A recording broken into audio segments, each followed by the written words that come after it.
মোরগ পোলাও খাওয়াবো। আসসালামু আলাইকুম, কেমন আছেন? আশা করি প্রত্যেকে সবাই ভালো আছেন। আজকে নতুন একটা নাটক নিয়ে চলে আসলাম। নাটকটির নাম হলো মোরগ পোলাও। মোরগ পোলাও নাটকটিতে অভিনয় করেছে নীলম আলমগীর, জান্নাতুল সুমাইয়া, হেমি এবং শিশু অভিনয় করেছে সানজিদা ইসলাম, ফারিহা।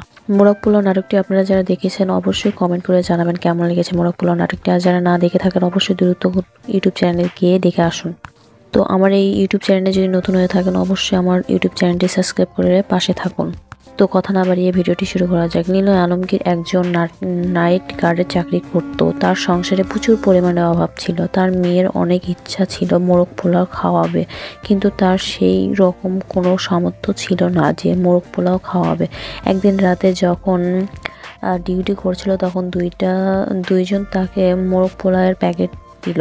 সে তার দেরি না করে তার মেয়ের কাছে যায় এবং খাওয়াতে থাকে। তখনই খবর পায় একজনের দোকান থেকে চুরি হয় এবং তাকে চুরির অপরাধে দিচ্ছে।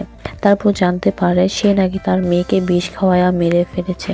দুইটা অপরাধে তাকে পুলিশ ধরে নিয়ে যায় এবং এখানে নাটকটি শেষ হয়ে যায় এবং মোরগ পোলাওয়ের ঘটনাটি শেষ হয়ে। ভালো লাগলে অবশ্যই কমেন্ট করে জানাবেন কেমন লেগেছে এবং শেয়ার করবেন। ধন্যবাদ। আসসালামু আলাইকুম।